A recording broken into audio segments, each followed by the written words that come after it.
Tumsikilize kwanza.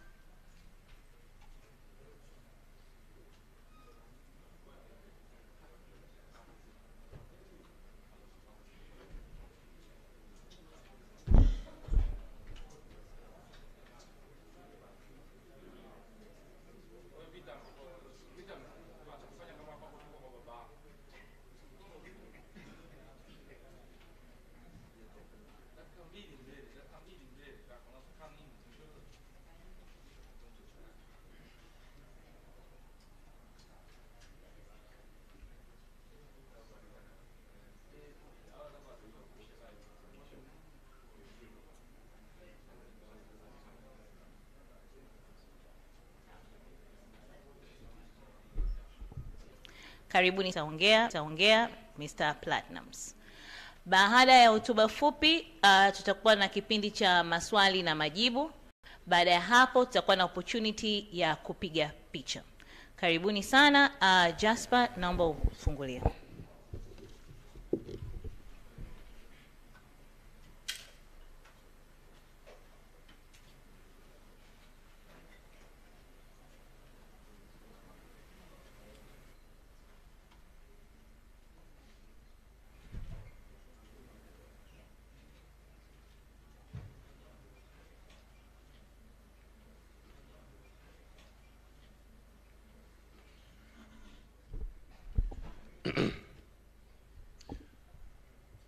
Waheshimiwa wageni waalikwa, wanahabari, wafanyakazi wote wa SBC Tanzania, balozi wetu Diamond Platinums. Mimi kwa jina ninaitwa Jasper Maston, ni meneja masoko kutokea SBC Tanzania Limited, watengenezaji wa soda yako pendwa ya Pepsi na nyinginezo ambazo mwenzangu Rose amezitaja. Nashukuru sana kupata nafasi hii ya kuwa pamoja nanyi leo hii, na nina furaha kubwa sana kuzungumza kuhusu hatua muhimu tulizochukua kama kampuni na matarajio yetu ya baadaye. Kwa niaba ya SBC Tanzania, kwa niaba ya uongozi wote wa SBC Tanzania, napenda kuwasilisha rasmi kuwa kwa mwaka mwingine tena tunaendeleza ushirikiano wetu kibiashara na superstar wetu, balozi wetu Mr. Diamond Platinums. Ushirikiano huu ambao ulianza mwaka 2018 umekuwa ni zaidi ya kampeni ya biashara. Umekuwa ni tukio la kibunifu linalounganisha wapenzi wa vinywaji baridi na bidhaa pendwa ya Pepsi. Tanzania Limited imekuwa mstari wa mbele katika uzalishaji na usambazaji wa vinywaji baridi nchini Tanzania. Tumeleta bidhaa bora, ubunifu na nyakati za furaha kwa mamilioni ya Watanzania. Ushirikiano wetu na Diamond Platinums ni uthibitisho wa dhamira yetu ya vizazi na kuonyesha kuwa tuna nia ya kuleta mabadiliko chanya na kupitia ubunifu na utamaduni wa ndani. Tumeweza kuzifanya katika kipindi chote hiki toka mwaka 2018 kama mkubwa wao, kitu roho inapenda, mwamba wao, na sasa hivi inayoendelea Pepsi Thirsty for More. Zimeimarisha ushawishi wa chapa yetu pendwa ya Pepsi, pamoja na matamasha ya Wasafi Festival ambao tumekuwa tukizunguka nchi nzima. Tumethibitisha kuwa Pepsi ni sehemu ya maisha ya Tanzania, ikichanganya nguvu ya vijana na pia kuwa fahari ya taifa. Ubunifu mkubwa wa ambassador wetu Diamond Platinums umeongeza sauti na nguvu kwenye ujumbe wa Pepsi. Unawakilisha ujasiri, uhalisia na nguvu ya vijana wanaotaka kuleta mabadiliko. Uhusiano wake na watu pamoja na ubunifu wake usioyumba unalingana kikamilifu na dhamira ya SBC Tanzania na kuwa na umuhimu katika biashara yetu. Leo tunatangaza tena kwamba ushirikiano huu ulioimarishwa utaendelea kuleta kampeni zisizo na kifani, juhudi za kijamii pamoja na surprise ambazo zitahakikisha kwamba Tanzania inaendelea kuburudika na kinywaji chake pendwa cha Pepsi. Kwa washabiki wetu, nyinyi ni nguvu na chanzo cha mafanikio yetu. Upendo wenu unatufanya tuendelee kusonga mbele. Kwa washirika wetu wa biashara, imani yenu ni nguzo kubwa kwetu inayotupelekea kwenye mafanikio makubwa zaidi. Na kwa Diamond Platinums, tunashukuru kwa moyo ulioonyesha katika safari hii, na tunaendelea kuwa mfano wa kuigwa kwa vijana wa Tanzania na dunia nzima. Na wasi tusonge mbele kwa nia moja, tukijikaribisha meneja wa ambassador wetu Mr. Salam. Karibu sana. Hata hapo tuweza kwenda. Yes. Asanteni sana.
Mike Masoko kutoka Pepsi, Mr. Faraz, naona kwa kweli mmeshirikiana nasi katika muda mrefu sana. Na mmelikubali liombi. Nadhani kiukweli hamtupingi tunapokuja kwenye masuala ya Wasafi Festival zote. So naomba jamani munywe Pepsi sana. Pelekeni habari Pepsi zinyweke, ili shughuli yetu hiyo Disemba tunataka kuifanya ikamilike. Hilo tu ndo langu kwa leo. Niko kibiashara zaidi.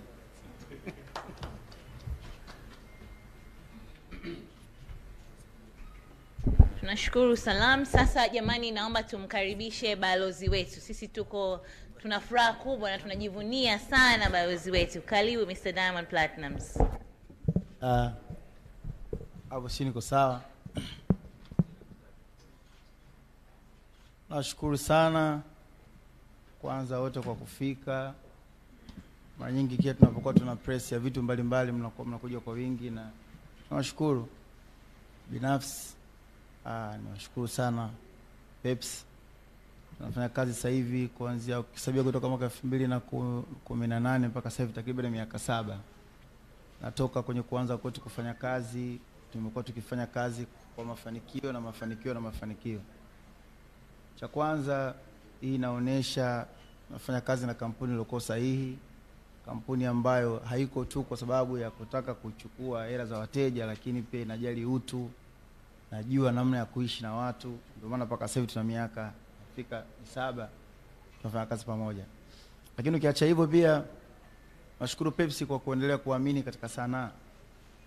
Unajua zamani ilikuwa ngumu makampuni makubwa kama haya kuamini wanamuziki, lakini kwa kampuni tena taasisi kama hii ya Pepsi kuamua kumtumia mwanamuziki kuwa balozi wao ni kitu cha heshima kwa tasnia, lakini kitu cha heshima kwenye nchi, kwa sababu inaonyesha kwamba wanamuziki wa kwenye nchi yetu wanathamani, wanapendwa, wanakubalika, wanathaminika.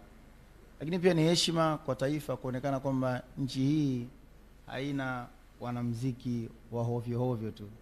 Kwa sababu najua zamani ilikuwa naweza kuchukuliwa mastaa kutoka nchi za nje ndio picha zao zinatumika, lakini sasa hivi tunatumika sisi kutoka hapa Tanzania, maana yake kama wanamuziki kama industry nzima ya muziki, waandishi habari na nchi kwa ujumla. Tumefanya kazi kubwa ya kuhakikisha kwamba chapa zetu za kimuziki zinakuwa zina thamani, zinaweza kushirikiana na taasisi kubwa kama hizi, lakini pia miundombinu rahisi.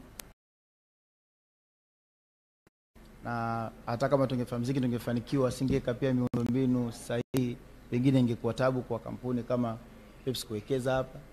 Hata kama pia singeweka miundombinu sahihi, pengine watu kama Pepsi wasingetaka kushirikiana na sisi. Miundombinu sahihi, pengine watu kama Pepsi wasingetaka kushirikiana na sisi. Kwa hiyo vinakuwa vinategemeana tasnia ya muziki. Pepsi kama Pepsi wenyewe moyo wako Pepsi kama Pepsi wenyewe moyo wako, yani niwaahidi Pepsi kwamba tutazidi kushirikiana, tutazidi kufanya vizuri, na unajua wakati naanza kushirikiana na Pepsi of course watu wote mkianza kupatana nao unaona ile passion yao kwamba yani tutafanya kitu cha hatari, lakini toka tushirikiane mpaka leo tunafanya vitu vikubwa. Namshukuru Mwenyezi Mungu. Tanzania ukisema soda unataja Pepsi, zingine zinaweza katokea katika namba 5 huko, namba 6, namba 7, sijui hata namba ngapi, lakini ukisema soda kwanza Pepsi. Kitu cha heshima changu mimi pia kimeniongezea value, kuonesha kwamba nikishirikiana na bidhaa yote inafanya vizuri. Lakini haya yote isingewezekana pasipo waandishi wa habari kuweza kuwa mna promote, kuweza kuwa mnatubeba katika mambo tofauti tofauti. So mwaka mwingine tena wa vitu vingi tunawaletea kutoka Pepsi. Endelee kunywa bidhaa zetu za Pepsi. Kuna Pepsi, kuna Mirinda, au bwana kuna 7 Up. Tunaomba muendelee kusupport. Mnaposupport hizi msupport tu Pepsi, lakini mnasupport tasnia yote ya muziki. Mnasupport vijana wa Kitanzania ambao wameaminika na Pepsi.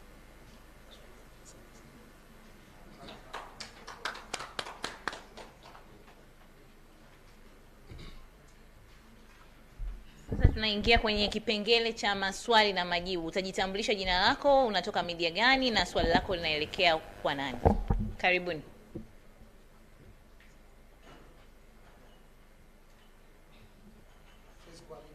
Kama hakuna maswali tuelekee kwenye kupiga picha. Karibu. Nashukuru sana kwa kutokuwa na maswali. Karibu. Naitwa Khalid Jarufu, natokea Mwanaafrika TV. Na maswali matatu sababu naona wenzangu wana maswali, kwa hiyo maswali matatu. Swali la kwanza ni kigezo gani ambacho wamekitumia Pepsi? Kwa sababu tunaona mwanzoni mliweza kufanya kazi na Diamond, lakini pia wakawa wanaonekana pana kasumba mtaani, wakasema kwamba kuna misunderstanding kati ya Pepsi na Diamond Platinum. Labda hiyo inaweza kutusaidia hii imekuwaje? Kuna vigezo gani ambavyo mmevitumia sasa hivi mmtumie Diamond Platinum? Jasper, chukua mic. Asante sana. Kwanza naomba nipate kasumba. Unamaanisha nini unaposema kasumba? Sema kasumba namaanisha kwamba maneno ya mtaani. Maneno ya mtaani. Kwa sababu hatuna kasumba yote ambayo imetokea. Nadhani labda ni kwa sababu labda mwaka jana Diamond akaonekana kwenye Billboard, ndio maana mabango yetu labda ndio maana labda tunasema kuna kasumba, lakini sisi kwa mwaka jana tulikuwa tunabadilisha logo kutoka logo yetu ya zamani kuja logo mpya, muonekano mpya. Kwa hiyo taratibu za biashara ilikuwa ni kwamba lazima kwenye logo mpya, so wateja wetu waweze kujua kwamba tuna muonekano mpya, lakini bidhaa ni ile ile tamu waliokuwa wanaizoea. Ndio maana ukoona kampeni ilikuwa ni ya chupa tu na thirsty for more. Lakini sasa hivi tumerudi tena kuonyesha kwamba like maisha na Pepsi yanaendaje. Tuko na ambassador wetu, balozi wetu hapa. Tutegemee vitu vizuri vinakuja. Tutegemee vitu vizuri sana. Lakini vile vile yes, kama ambavyo wanavyosema Salam, tulikuwa Wasafi Festival, tumezunguka wote. Mtwara nakumbuka, tumeenda Lindi, Shinyanga, Sumbawanga, na Muleba. So tupo pamoja. Na kama tunavyosema Pepsi, tasnia ya muziki na Pepsi vimekuwa vikiendana kwa miaka yote. Na kampuni yetu kiwanda chetu cha SBC Tanzania sasa hivi kina miaka 28. Sawa. Kwa hiyo tutaendelea kusupport muziki kwa kadri ambavyo tunaweza na tunaweza kupata nafasi. Sawa. Asante sana. Swali la pili.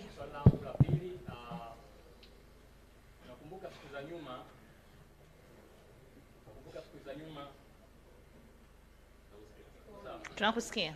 Siku za nyuma uongozi wa Wasafi ulitueleza kwamba mna mpango wa kufungua media katika nchi za Kiarabu. Hili swala na lileta moja kwa moja kwa uongozi hapo. Labda Diamond anaweza kutusaidia kwamba ule mpango umefikia wapi mpaka sasa hivi. Tumeona kimya mpaka sasa hivi, hatuoni kwamba kufungua kwa kituo cha Wasafi TV nadhani au radio katika nchi za Kiarabu.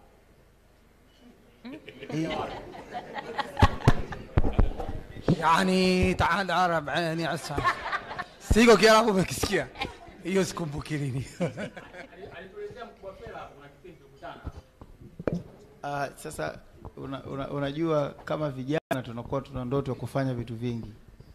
Kwa kama mkubwa Fela alizungumza, vingine bado lipo kwenye mchakato hatujakamilisha. Unajua Mwenyezi Mungu naye unapanga na Mungu naye ndo anaamua. Kwa inawezekana bado mipango tu ya kuwa matumizi bado. Sawa, swali langu la mwisho kwa Diamond Platnumz, tumeona ukiwa unafanya vizuri sana katika industry ya movie, ukizungumzia Famous, Young and Rich. Yeah. Pengine Young. Okay, fine. Okay. Tutegemee kwamba kwa hapa nchini Tanzania una viwanda vingi vya watu ambao wanazalisha filamu nchini. Je, wanaweza wakafungua milango kwa wewe kushiriki katika filamu za ndani hapa nchini? Tutegemee hivyo. Lakini addition question ni kwamba kipindi cha nyuma nakumbuka wakati Diamond ndo unaanza, ulikuwa una plani ya kutoa filamu pamoja na Wema Sepetu. Ile filamu ilifahamika kwa jina la Temptation. Labda tutegemee kwamba kwa sababu Diamond umerudi sasa kwenye filamu, tutegemee kwamba ile filamu itaweza kushutiwa kati yako wewe na Wema. Nimemaliza.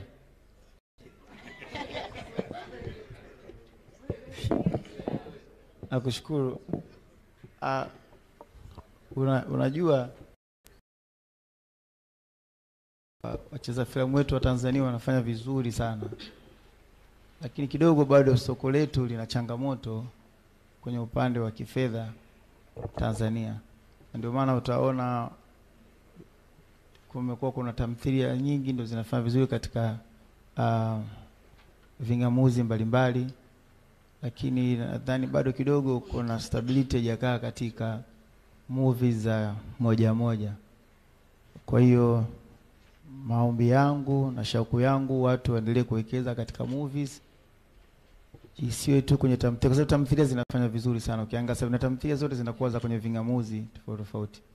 Sasa hao ndugu zetu hao wa Bongo Movie wanafanya kazi vizuri sana, na mimi nawaheshimu sana na nawaombea na naomba wawekezaji wawekeze fedha ili ziweze kufanyika movies pia moja, sababu hapo inapokuwa hapo sasa soko linakuwa lina mkwanja, kwa ni rahisi zaidi mtu kufanya kitu.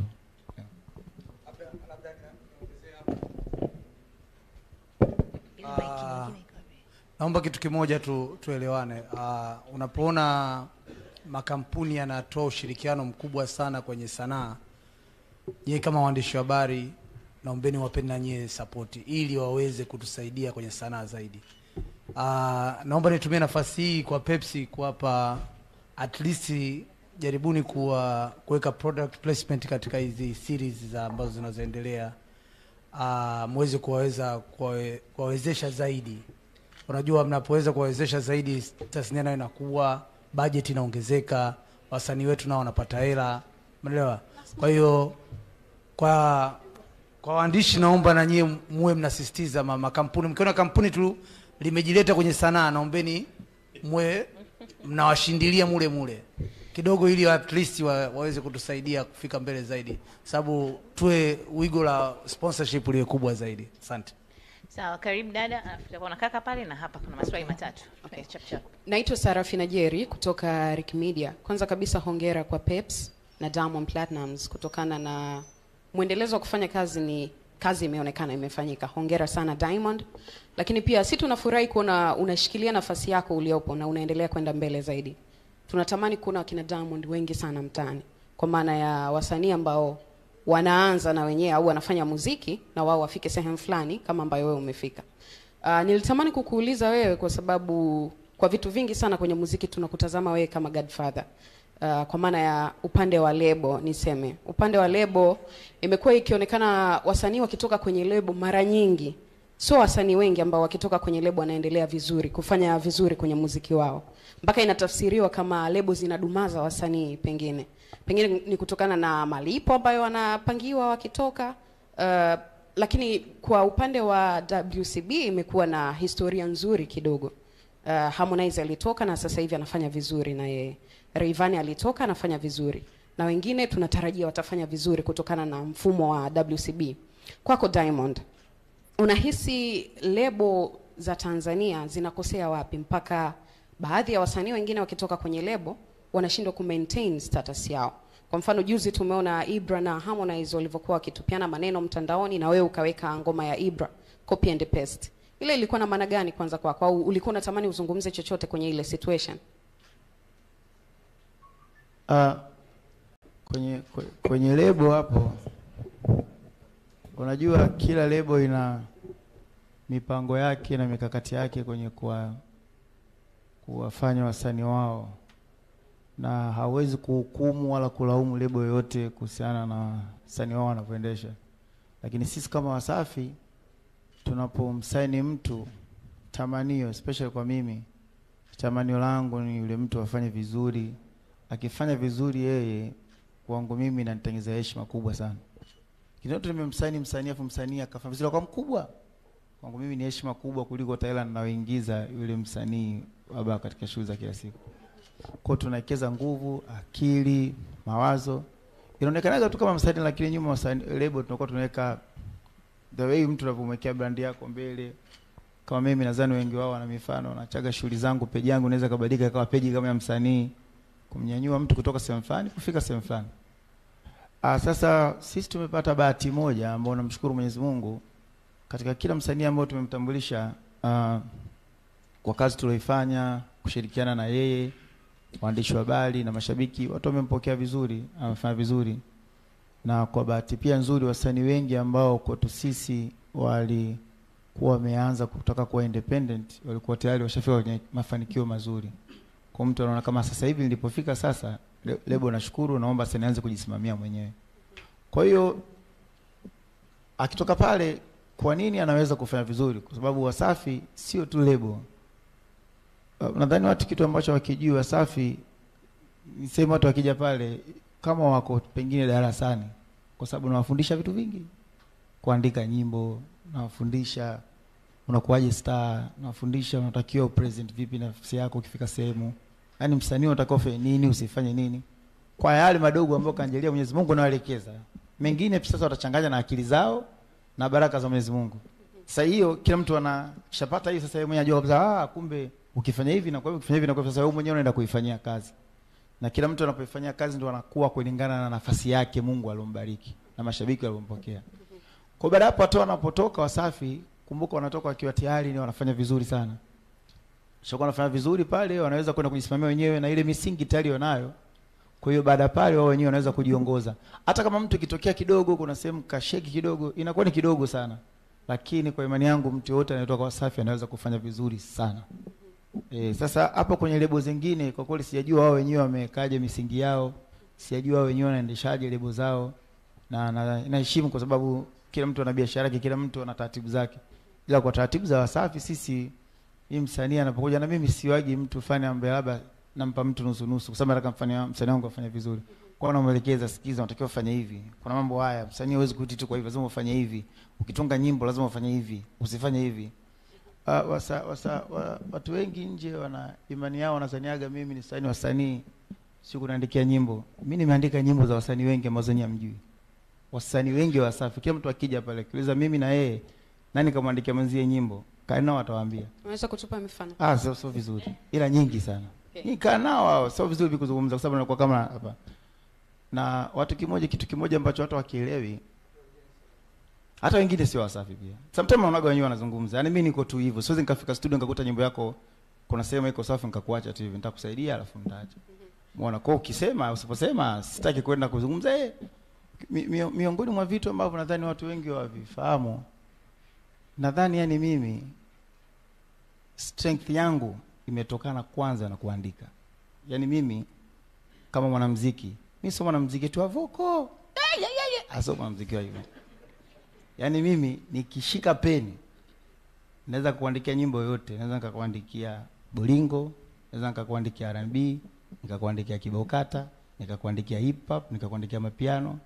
Na kila muziki najua ni uandike vipi. Yani kama hii nyimbo inaitwaje? Inaitwa Salama na nani na Barnaba.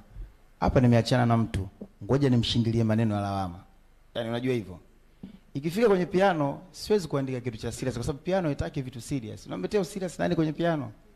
Taandika makuzi, vitu ambavyo mtu akisikia atafurahi, atapata vibe.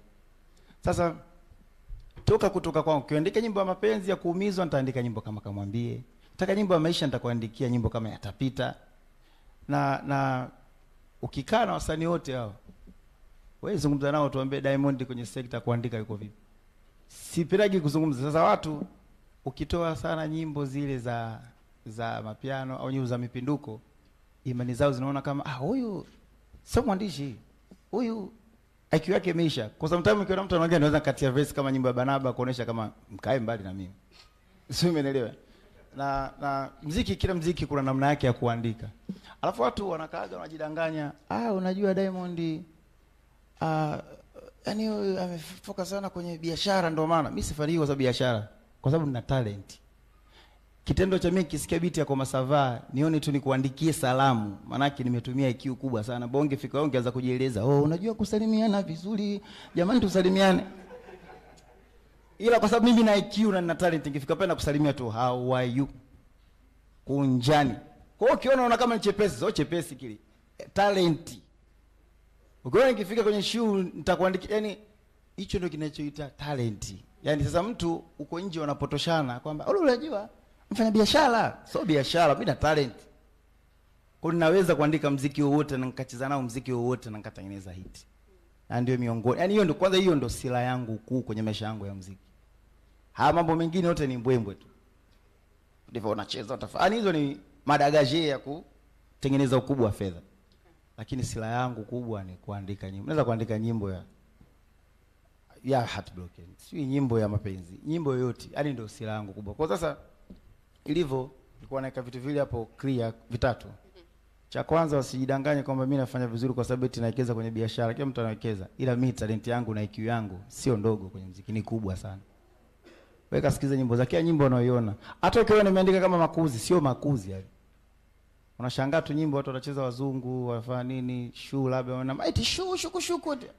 Zile techniques ambazo unatakiwa na talent ujue unaandika nini. Umeelewa?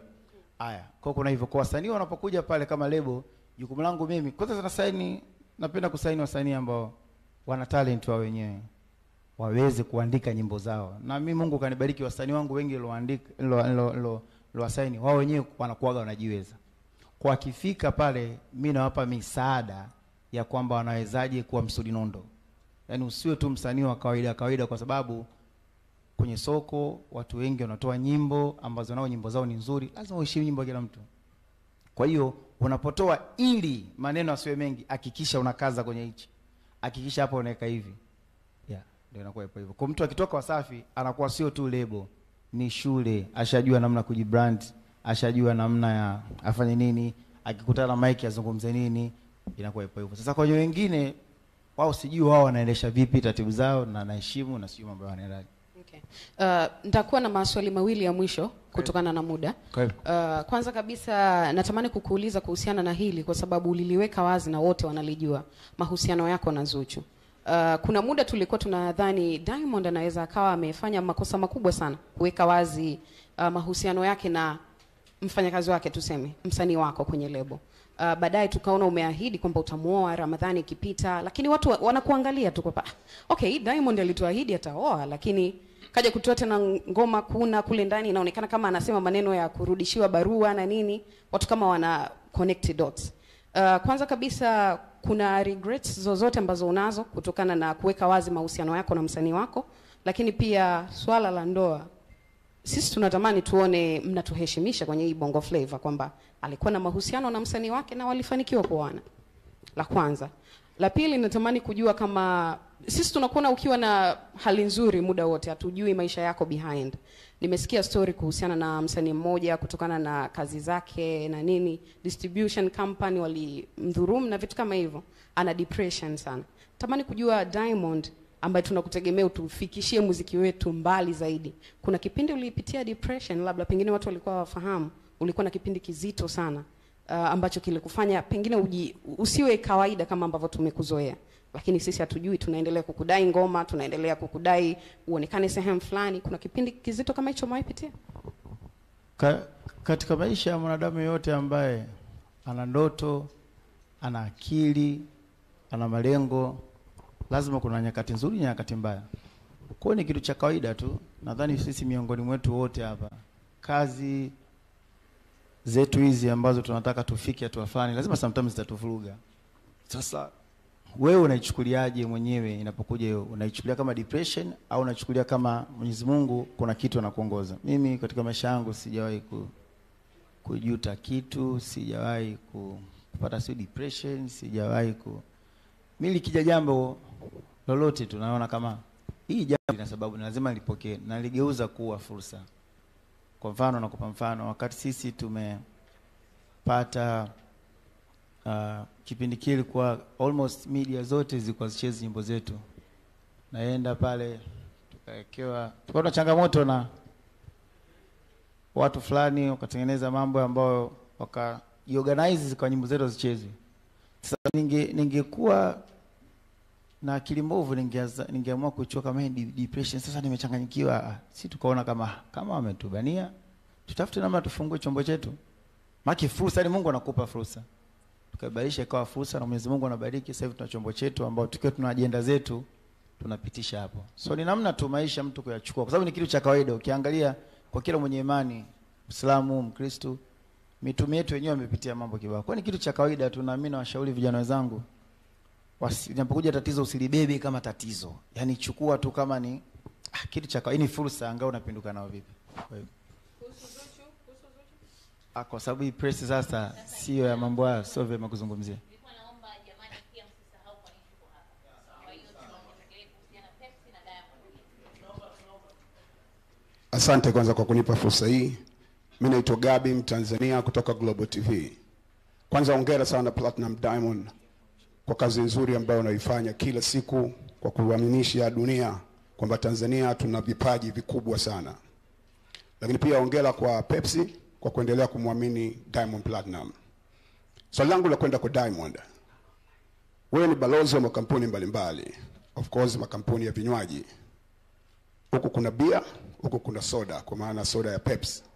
Unawezaje kuwaweka mashabiki zako kwenye sehemu moja na kuhakikisha kwamba hawapinduki na kazi inaendelea? Swali zuri sana. Unajua miongoni mwa vitu ambavyo lazima tukubaliane navyo, hapo mnanisikia? Miongoni mwa vitu ambavyo watu lazima tukubaliane navyo katika maisha haya, kuna watu design mbili tofauti. Kuna wao ambao wanapenda kunywa pombe, kuna wao ambao hawataki pombe. Kwa mimi jukumu langu, kama wewe unajijua kabisa sio mtu wa pombe, hii ndio kinywaji sahihi cha wewe kunywa. Pepsi. Fungua zako kama hivi, unasikia navolia hivi, unagonga. Umesikia vipito hiyo? Ila kama wewe mtu wa ngano, karibu Serengeti. Si umeelewa? Kwa hiyo dunia lazima tukubali, dunia ipo hivyo. Yaani tusipinge katika hilo. Dunia ilivyo na kingine ilivyo. Sasa umeona hii Pepsi, licha kuwa kinywaji ambacho kwa watu ambao watumii, lakini unapogonga vile vianda ambavyo vina spiriti lazima uchanganyie. Ukigonga vile vianda, unajua vile vianda kizungumzia hivyo, mwenzake ndio huyu, usichanganye na kitu kingine, utajichanganya hii kitu. Si umeelewa hapo? Watu tunachokosea kutokubaliana na ukweli.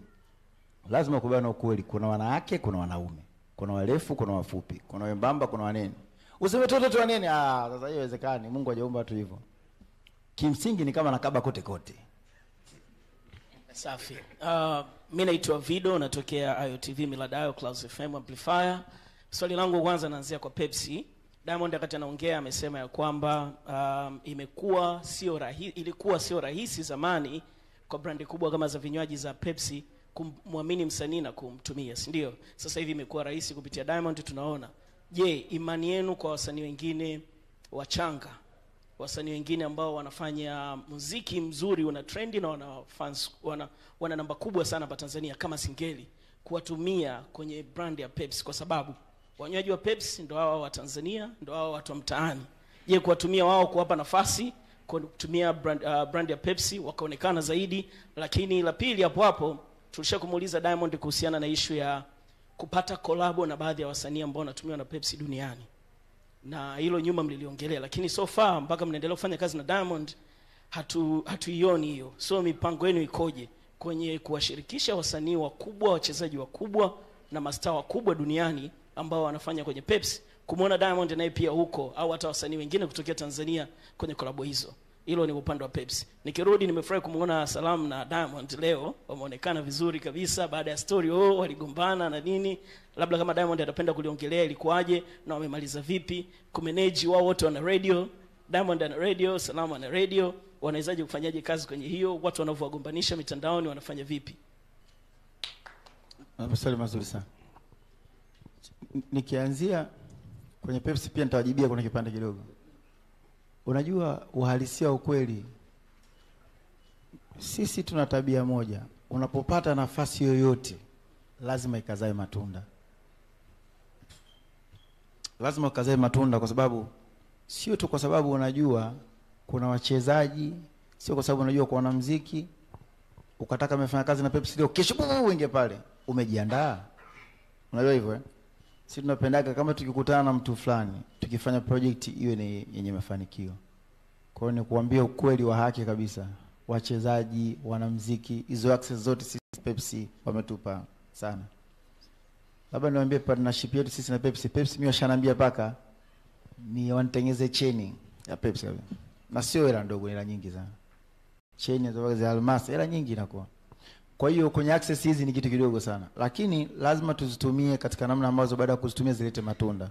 Kwa ni sisi kama Debo kujikamilisha kama mtu fulani tunataka tufanye jambo fulani. Tufanye jambo fulani. So tukiwa tumejikamilisha kwa hiyo tutafanya. Tukija katika Mendes na Diamond, sisi kwanza kila siku tunasafiri. Sio tu ile mnatuona kila siku. Na kwenye jambo lote lenye mafanikio hapakosi maneno ya watu. Lazima tukubaliane nayo hayo. Lakini pia kwa jambo lote mafanikio, kuvurugana tu ndani ni jambo la kweli, mtavurugana tu. Ila sisi hatujui kuwa na mivurugano ya kijinga. Mivurugano yetu ni tunafanyaje tufike mbali. Yaani sisi tunaweza kuwa mivutano, naweza kanitafuta siku nzima anipate. Kama hapatikani kwenye simu, unajua hivyo. Lakini kumbe baba niko na rekodi. Yaani unaelewa hivyo, hatunaga mivurugano ambayo haina mantiki. Ni mivurugano ya kimaendeleo au mipishano ya kimaendeleo, sio tu no. Unaona sisi kwa mfano vyombo vyetu ni vyombo, yani vyombo familia, vyombo rafiki. Na unaona kunapokuwa vyombo, sisi especially kama mimi kwangu ni faida zaidi, kwa sababu na chombo kingine ambacho na guarantee nacho kwa namna moja au nyingine kitanibeba, kitanijenga. Kibinadamu ndio iko hivyo. Yaani itanifichia madhaifu yangu, itanifichia aibu yangu. Sasa sisi binadamu sio muda wote tunapatia. Unaelewa hivyo? Kwa mnapoongeza vyombo maana yake mnaongeza nguvu, mnaongeza mafanikio. Kwa sasa nyinyi nategemea wenyewe kwa akili zenu mnalipokeleaje hilo? Mnalipokea positive au mnalipokea negative? Sasa hivi tuna malinki, tuna makapitali.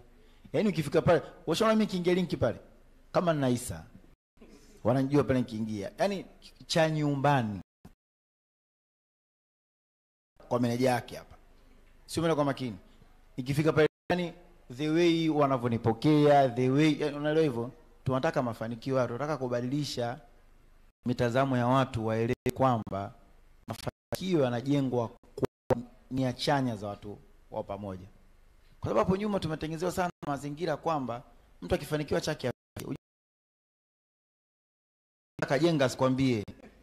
Haya mambo ya kizamani.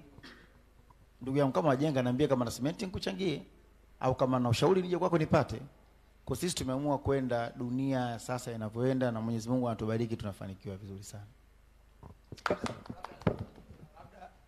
Video ni kuambia kitu kimoja kuhusu Wasafi. Kugombana kwetu ni kitu cha kawaida sana, na tunanuniana hata miezi mitatu, lakini tunapanda ndege siti ya Diamond kaka hapa, mimi nimekaa hapa na hatuongei. Labda nikupe hiyo habari. Ina maana nikitaka kuongea na Diamond naambia Onesimo, mwambie Diamond saa fulani tunatakiwa tu kwenye show. Labda nikupe taarifa hiyo. Lakini magombano yetu yanakuwa tumenuniana sisi wenyewe, lakini kazi lazima asante, kazi iendelee. Tunaomba swali la mwisho, halafu tutakuwa na asante. Okay. Yes, sidhani kama nahitaji kuongeza zingine zaidi ya alichosema balozi wetu. Ametujibia sahihi kabisa. Ila kwa kuongeza tasnia moja ambayo probably uliongelea ambayo sitaijibu ni kwa masuala ya mpira. Nadhani kama nyinyi mashahidi, nadhani mnajua kwamba like sasa hivi tuna kampeni ya UEFA Champions League. Tunajaribu kwa kila njia kuweza kuwaletea karibu zaidi vile viburudisho ambavyo Watanzania wanavipenda. Na tarehe 31 tutakuwa tuna finali pale Warehouse ambao tunategemea na tunaomba balozi wetu naye atujoin tuweze kusherehekea pamoja finali ya Champions League. Kwa hiyo kwa njia moja au nyingine, either tunaweza tukasupport directly au kuweza kuleta vitu ambavyo tunajua kwamba Watanzania wanapenda na kuweza kusherehekea pamoja.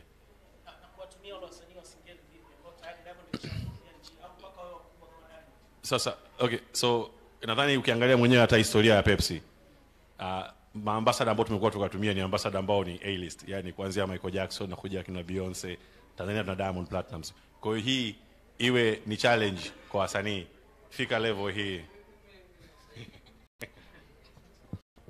Video hii ni kwa jamani, naombeni muipeleke vizuri kwa wasanii wengine wote, sawa? Pepsi hawatufuata sisi. Labda nianze kwanza historia sisi na Pepsi. Sisi tuliwafuata Pepsi 2018 kwenda kudhamini Wasafi Festival. Ndio tulipoanzia hapo. Lakini Diamond aliona opportunity pale pale akaivaa Pepsi kama ya kwake, sio festival. Diamond aliivaa Pepsi kama ya kwake. Pepsi akasema, kumbe inawezekana."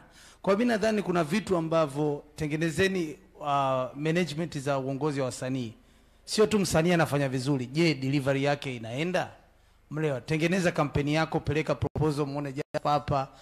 Sisi na kampeni ya Singeli, tukipeleka soda hapa, mitai hapa Buguruni, wapi Buza, wapi Temeke huko. Mlewa vizuri, Pepsi itapiga sana hapa mauzo ile. Tengeneza kampeni yako, peleka proposal yako, wakaangalia. Unajua hajazaliwa ajue kila kitu. Hajazaliwa ajue kila kitu. Lakini ukipeleka wazo lako, wakaliona, wanaliongezea, wanalitia nyama, shughuli na. Lakini ukisubiri utafutwe, utasubiri sana ndugu yangu. Kitu kingine ambacho labda niweze kumalizia vile vile. Labda mnaweza kama mnaona ambassadorship ambao tunaweka kwenye mabango labda ya matangazo na digital. Lakini tuna support kila aina ya muziki. Kwanza kupitia Wasafi Festival ambako tunakuwa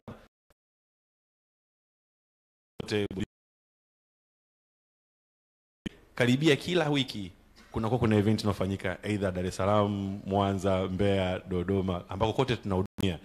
Sisi kwa njia moja au nyingine ni kila sherehe inabidi tuwepo. Kwa hiyo tunajaribu kupata nafasi kwa jinsi ambavyo tunaweza kuweza kutoa support. Hatuwezi kufanya vyote, lakini tunafanya vitu vikubwa sana sokoni. So unaweza usio unaona, lakini kwa wale ambao wanahusika na ambao wameweza kutufikia na wameweza kutuletea proposal zao na kama zinaendana na vile ambavyo sisi tunataka kuongea na tunajaribu communicate, lazima tutafanya kazi pamoja. Asante, nashukuru. Naitwa Latifa, natokea VOT Media. Swali langu linaenda kwa Diamond, pengine na kama Sara mtapenda kujibu utajibu. Mimi naomba nigusie swala la mikataba kwenye kazi. Nina imani kwamba yawezekana tuko hapa, Diamond, pengine umeangalia labda mkataba wa kufanya kazi na Pepsi, vitu vingi, vicho vya hata siku kitaka kuto kufanya kazi, basi kuna vitu vitafuatwa. Nalipeleka hili kwenye muziki. Wasanii wengi wamekuwa wakitoka kwenye label ama kwenye kazi za muziki wanaonekana kama kuonewa. Yani mtu mkataba pengine uliwekwa kwamba leo hii unaingia Wasafi, ukitaka kutoka ni 1 2 3, lakini msanii anapotoka tunasikia mambo mengi. Msanii anakuja anatafuta huruma kwa mashabiki ama watu ili aonekane labda kama anaonewa ama things are not good. Mimi natamani kujua kwenye mikataba huko kunakuwa shida inakuwa ni nini hasa? Inakuwa ni msanii, ni management, msanii akusoma vizuri Kiingereza? What the problem? Shukuru, swali lako naomba nikujibu vizuri sana. Unajua kwenye kila mtu kutoka kwenye lebo kuna mambo mawili au matatu, sababu tofauti tofauti. Kuna wanaotaka kutoka kwenye lebo kwa sababu washafikia hatua yao wenyewe wanaweza kujisimamia.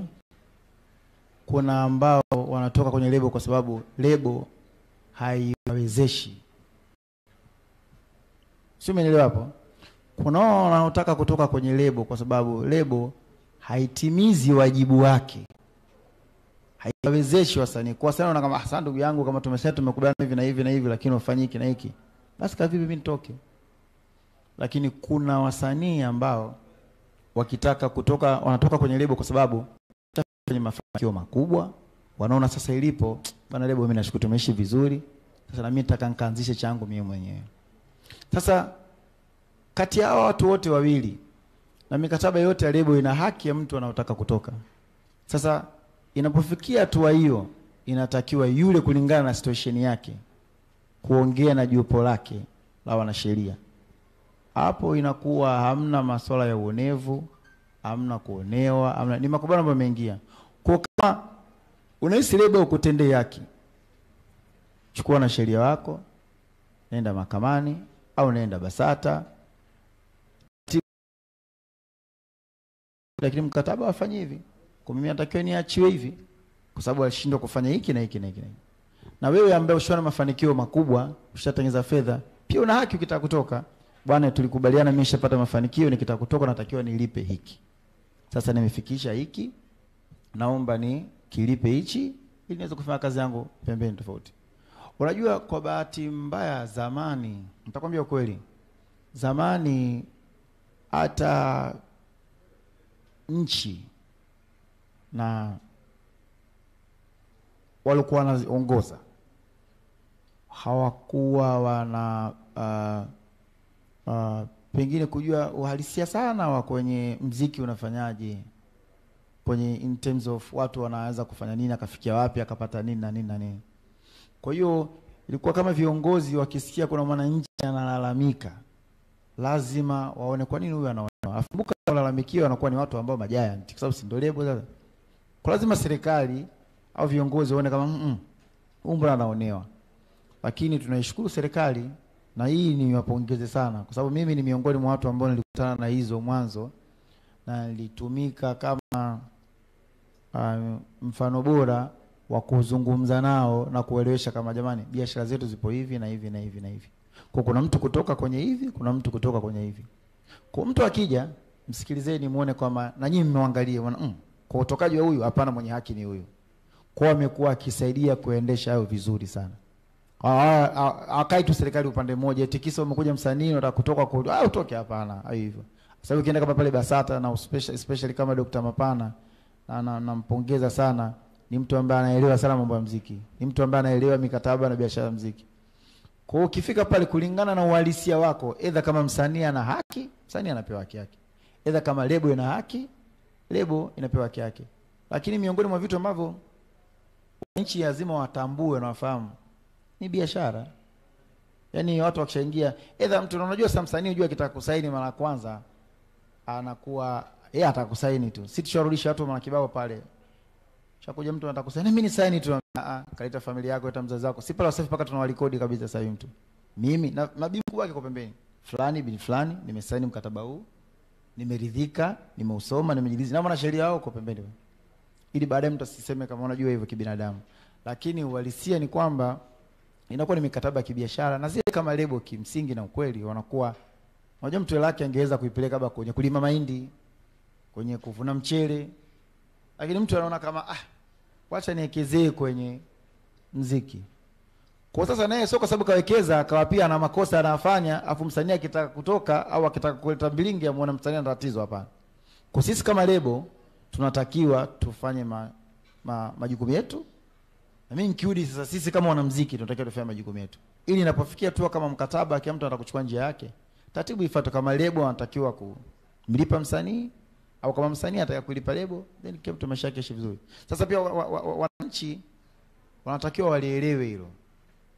Na sisi kama wana muziki, lakini pia sisi kama lebo, inapotokea mbinge kila mtu anataka kuwa nje.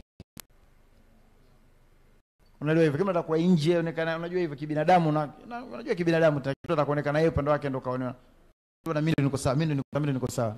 Lakini hitimisho yote BASATA baada kutoka kwenda kwenye kama mahakamani wanamaliza pale pale. Kwa watu wasikimbie sana kuhukumu watu mpaka baada ya BASATA wenyewe pamoja na mahakama kuona kama bwana tumekubaliana katika hili. Okay. Diamond ni mwoga sana kuongelea masuala haya. Labda nikwambie kitu kimoja. Mkataba wa mziki, na kupenda mifano kabisa. Kawaida ya mziki, mkataba, ile investment yako ukiiweka, unatakiwa kwanza urudishe investment yako, alafu ndio mgawane kinachopatikana baada ya kurudisha kile ambacho ulichoinvest. Ndio kibiashara iko hivyo. Lakini Wasafi yani ilivyo, kwanza labda nikuwekee watu wasichokijua mikataba yote ya kidunia ilivyo, sio tu kwa kurudisha Mendes. Unaposaini mkataba wote wa kimataifa kwenye masuala ya kimuziki, cha kwanza ilivyo, pesa imeingia milioni, labda inatakiwa lebo ichukue faida yake kwenye milioni kwanza. Kama nilikubaliana 50 ichukue 50 yake, alafu kwenye ile ya msanii ndio wanakata investment. Si unaelewa hapo Mendes? Hata hiyo unasemea kwamba wanatakiwa wakata investment hiyo afanye walombaya wale wa Marekani. Sasa ndio maana nataka niweke ili mlipeleke vizuri, si ndio? Kwa unaingia mkataba makubaliano 50-50, si ndio? Ina maana imeingia milioni. Katika milioni inaingia kwanza nachukua mimi 50 yangu. Mimi si ndio nimeinvest, nachukua 50 yangu. Alafu anairudisha hela ile ambayo investment ni wewe, ile 50 yako, sio kwenye 50 yangu. Sio, umeelewa vizuri? Ndio mikataba yote duniani ilivyo. Sasa nakupa mkataba wa Wasafi ukoje. Mkataba wa Wasafi ulivyo, sawa? Imeinvestiwa 100. Ikiingia 100, msanii anachukua 40 bila kurudisha chochote. Katika ile investment 60 inatakiwa ikaingie kwa. Ukiangalia mpaka tukigawana ile 60 wenyewe, anapata faida nani hapo? Mbona mnaongea pole pole? Sijui umeelewa vizuri Na mimi baada ya hapo nikamwambia Diamond, mimi hii biashara unachofanya ni kazi kama NGO, ni bora ungeandika Wasafi NGO ya wasanii. Sababu hakuna faida tunachopata wao. Kwa sababu leo anakuja msanii ana hit, nyimbo anapata hela, anaanza kuchukua hela, sisi tumekaa pale uongozi tumeumiza vichwa na apata %5 au %10, yeye kachukua 40, tumemtoa huko harudishi yote. Sasa inakuwa ni alafu mtu anatoka hapo anaenda kulalamika. Sasa kuna msanii hapa Tanzania ameacha mziki kabisa, alienda mtamtafuta wenyewe, mtamgoogle, mtamtafuta, simtaji jina. Alienda kwenye lebo za nje, akajua tutafanya hivi, akachukua hela. Baada ya kuchukua hela akaiona ni ya kwake, kwenda kuinvest, akainvest kidogo, ingine katumia. Baada ya kutoa kila jimbo, watu wanachukua hela zao tu. Anachukua 18% tu. Lebo inachukua 82%. Kaacha mziki, kaona bora niache mziki kwa sababu hamna tena kuendelea. Sasa kwa hiyo natakiwa muelewe, sisi tunavyofanya kama Wasafi tunajaribu kukuza vipaji ili watu waende mbele. Hatutaki kumnyonya mtu wala nini. Labda niongeze. Matter of fact, yani nadhani ukikaa na wasanii wao wenyewe mwenye haki atazungumza. As Wasafi, as kama mimi Diamond, sitegemee la msanii yote. Wao wenyewe wanajua nguvu ambayo naiweka kwao, wanajua mapenzi nayoweka kwao, wanajua love nayoiweka kwao, wanajua energy, fedha nazoweka kwao. Tumi tu naona kama ni ukijana katoka hapa, acha nimpushi, familia, love. Sasa wakati mwingine na Wasafi sikudanganywa, ukiona mtu nimemtoza hela, ujue huyo kanivunjia adabu tu. Naona kama wewe nimekufanyia hiki na hiki afu na nifanya hivi, nimekukosea wapi? Basi fuata contract.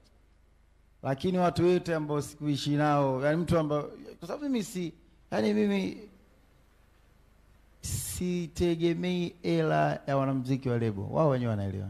Katika income zangu haifikia hata 0.1, 0.5 hela lebo. Wanaelewa wao wenyewe. Mimi nawachukulia ndugu zangu, familia yangu. Yaani hii ni familia yangu. Ndio mtu akinikosea naumia, na kweli. Okay, basi sawa. Na ndio maana unakuta mtu kama Mbosso, Mbosso mimi sitaki kunipata shinku, mimi mdogo wangu. Mbosso tumeishi vizuri sana, ana discipline, ana adabu, nampenda, ananipenda, yani tumeheshimiana sana. Na sikudanganya, kama ningetaka hata bilioni 2 ningechukua pale. Unajua Mbosso anafanya shilingi ngapi sasa hivi? Milioni 50 hiyo moja.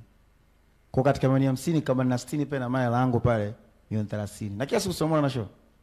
Kwa maana zile 30 zangu zingekuwa nazisomba. Lakini mdogo wangu mimi nakupenda, tumeishi vizuri, umeniheshimu, hatujaje kugombana, hatujaje kupishana. Kwa nini wewe sasa hivi ushafikia hatua ambapo unaweza kufanya jambo? Kwa nini kuletee roho mbaya? Kama umeamini unaweza kuanza vizuri, sawa. Nakwambia sasa basi mimi nakulilizi, nakwambia sasa yeye alikuja uko tayari Mbosso kunilipa fedha. Kama bro sasa hapa natakiwa nifanye kama mdogo wangu. Mimi sitaki shilingi kutoka kwako bana. Mimi na tumeishi vizuri. Mambo ya muziki kitu kama hicho. Lava hakunifuata kuniomba mimi nataka kutoka. Nilimpigia simu Kim, nikamwambia Kim, ongea na Lava. Kama angependa naye kuanza kujisimamia, mwambie aje nimpe release. Lava ni miongoni mwa wadogo zangu ambao wao anajua yeye anajua nampenda sana. Na watu nje wanatengeneza pa mtazamo kwamba lebo ya Wasafi push si Lava. Hapana. Unajua sisi tunafanya kadri Mwenyezi Mungu atubariki. Lakini mengine ni ya Mwenyezi Mungu. Inawezekana mtu kampush kadri unavyoweza, kama Mwenyezi Mungu mwenyewe anaona hapana, natakiwa hapa afu baadaye aende hivi. Hata ufanyeje? Hawezi kuwa mnachotaka nyinyi. Ni kijana na talent Lava, anaimba vizuri, yani ana juhudi, ana uwezo creative, anajituma. Nilikuwa niko naye nyumbani pia jana. Lava niko naye mara nyingi sana, watu wasichokijua. Nikamwambia Kim kama Lava pia kama yuko ameshakuwa kwa psychological anataka naye pia kujisimamia, aje mdogo wangu nitampa free release naye. Nimeshina vizuri. Hajaje kunivunjia heshima Lava, hajaje kunikosea adabu. Tumeishi kwa kupendana, kwa kubebana kwenye hali na mali. Wakaja Lava, kazungumza naye kama mdogo wangu mimi nakupenda, sitaki unipata shilingi 10. Kama uko tayari basi nikamwambia kingine, nikamwambia licha tu hivyo, lakini kama brother yako pia nitakuwezesha kiasi cha kuanzia kufanya project zako. Sio, unanielewa? Namwambia nitakuwezesha kiasi cha kuanza kufanyia project zako kama mchango wangu mimi kwako wewe. Tumeishi na Lava karibu 8 sasa hivi. Sasa namtoza nini? Hatuje kuvunjana heshima, hatuje kukosana adabu, hatuje kufanya chochote.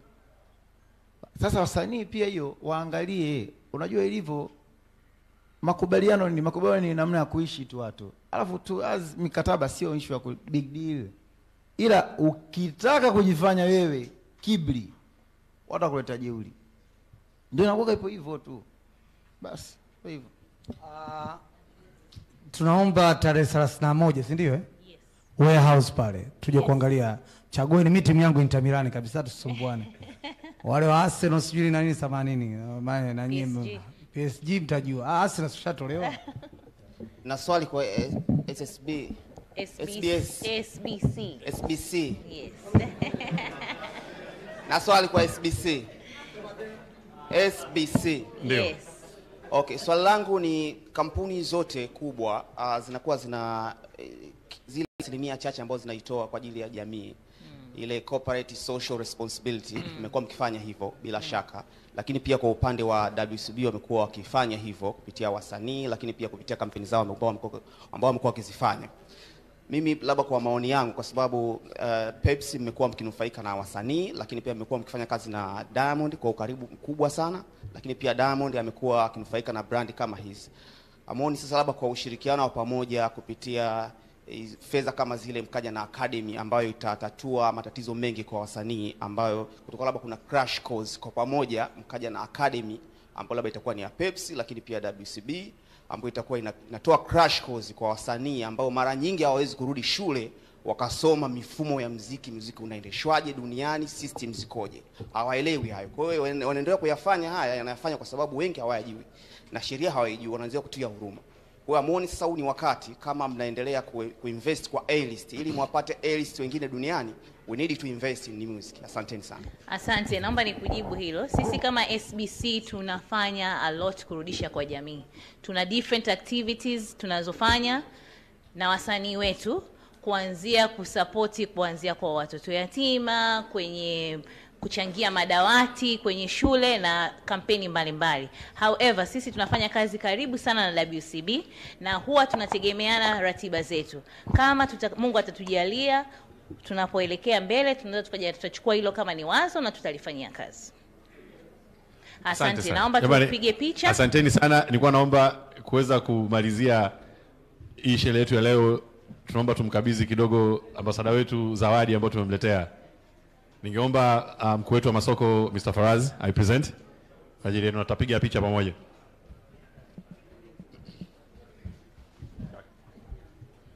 Betha.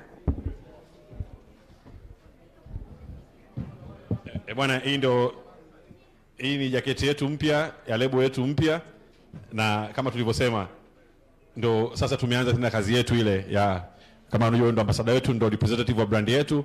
Leo tuna brand tena.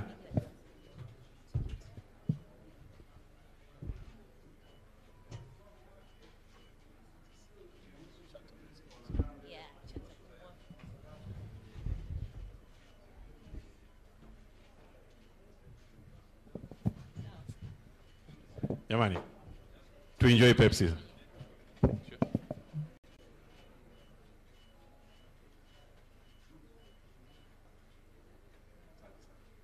Asanteni sana. Asante sana.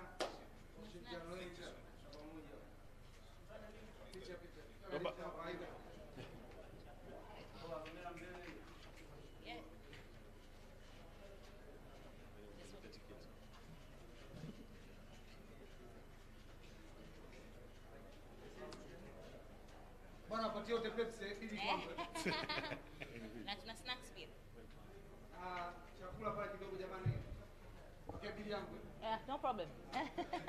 Karibuni jamani, tuna snacks, tuna vinywaji na press release nazo Tina. Asante.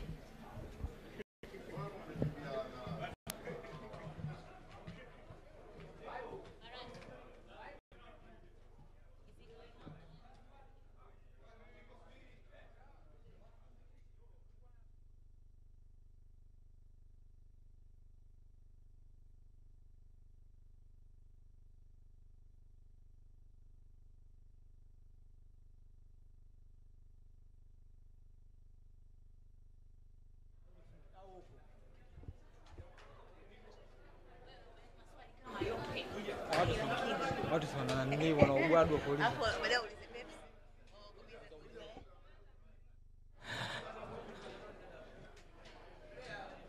Bwana, kutokea Hyatt Regency Hotel, hiyo ilikuwa ni live ya Diamond Platnumz akifanya press pamoja na Pepsi. Hawa ni SBC Tanzania Limited, na nadhani tumesikia mengi sana kutokea kwa SBC Tanzania Limited. Tumesikia mengi kutokea kwake Diamond Platnumz. Waandishi wamekuwa satisfied na maswali ambayo wameulizwa na yamejibiwa kwa kina. So kutokea hapa hatuna lingine tena. My name is Duje, Wasafi TV, Wasafi Digital. Tukutane kwenye page zetu za Wasafi TV, Wasafi FM kwa update zote ambazo kile ambacho kilikuwa kinaendelea kutokea hapa Hyatt Regency Hotel. Bye bye, tukutane tena next time.